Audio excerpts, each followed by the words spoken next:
Greetings to all melanated people all around the world. It's a real joy. It's a blessing. It's a pleasure to be out here in nature, greeting you and bringing a message of emancipation to you. And you know, many times when I sit and I'm bringing a message to you, I have to always be putting a smile on my face to come to know that I found what I've been looking for, what I've been searching for all my life, and that I'm willing to share it with others, that they too can come into their higher self, that they too can come into joy, that they too can come into bliss, that those who would listen to me and what I am saying and apply it in their life, that they also would bless others by sharing this message of truth, which is basically a message of self-realization, a message of discovering your true identity. Now, with that being said, my brothers and my sisters, I want to speak to you concerning St. John chapter 14, where I speak about in my Father's house there are many mansions, and if it wasn't so, I wouldn't have told that I've gone to prepare a place for you. And if I've gone to prepare a place for you, I will come back to you, or reveal myself back to you, whichever way you want to read it. Okay? You know, it is not many who are intellectual. It is not many who are so academically competent that would normally come into discovering their higher self. Thus the reason why many intellectuals in my country, they will call me mad, they will call me crazy, and somebody even say blasphemy. Yet they know deep in their heart that there are many things in the Bible that they cannot give an answer to. And the reason for that is because the Bible is parabolic. It's all parables. The Bible is not secular history. The Bible must not be interpreted literally. The Bible addresses the human mind and must be interpreted psychologically. And the Bible itself in Galatians 4:24 tells you that the Bible, or the stories of the Bible, because the stories in the Bible is what make up the Bible. And it tells you especially the story of Abraham and Sarah, to be specific, in Galatians 4:24, it tells you it's an allegory. And the Jesus Christ, of which black people believe so much in, it tells you also that this same Jesus Christ came through the lineage of Abraham.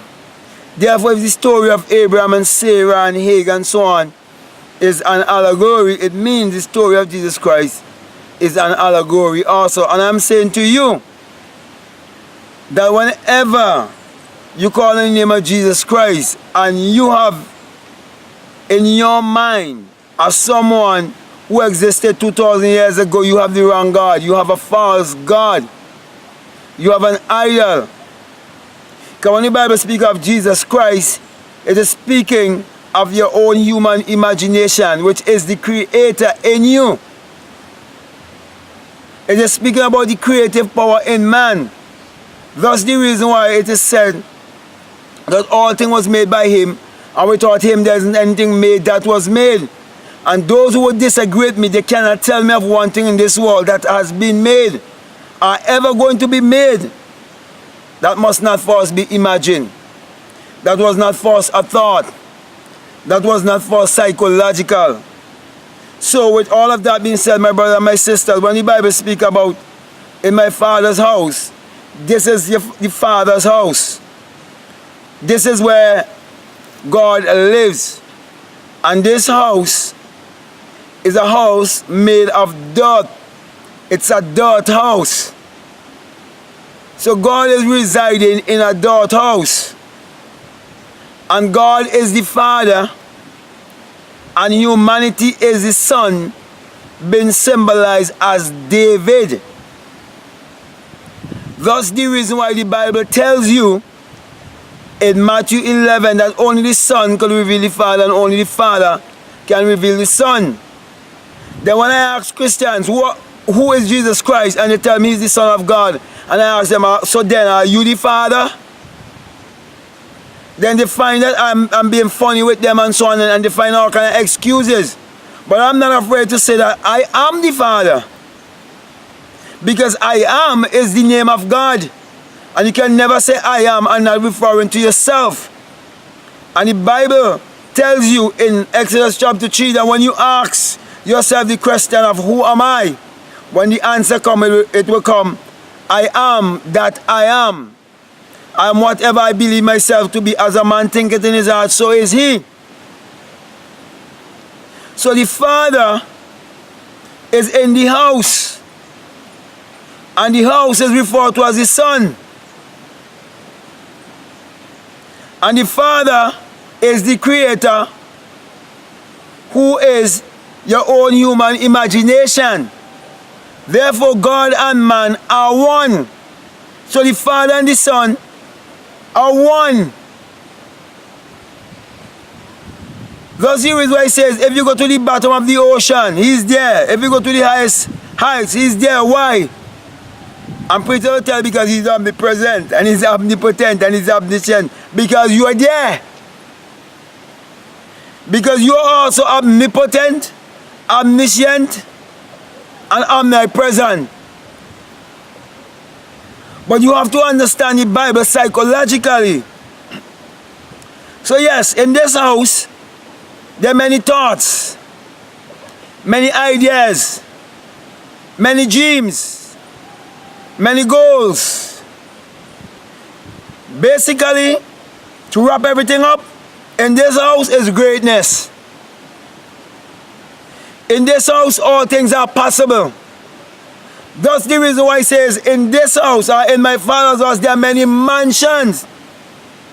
Have you ever seen an actual mansion in a house? If the Bible is literal, to you all you religious people, have you ever seen a mansion in a house? A mansion is actually bigger and greater and mightier than a house. It is showing you the mighty God within you. It is showing you the Creator within you. It's showing the all-knowing one within you, the all-powerful one within you. It's teaching you of your own biography. And it's teaching you when you send your thoughts out. It's going to prepare a place. And it's going to return back to you. Because the Bible basically teaching you sowing and reaping. That's the reason why he says, by your fruit you shall be known. As a man thinketh in his heart, so is he. Can't escape that. You cannot check the laws of the universe. You cannot plant pumpkin and reap watermelon. So my brothers, in St. John chapter 14, it is telling you of your own human imagination. It is teaching you how to go to bed more consciously. It is teaching you how to send out your thoughts. No wonder why the Bible says that my words will not return unto me void, but it will accomplish that which I have sent it to. It's the same thing in St. John chapter 14.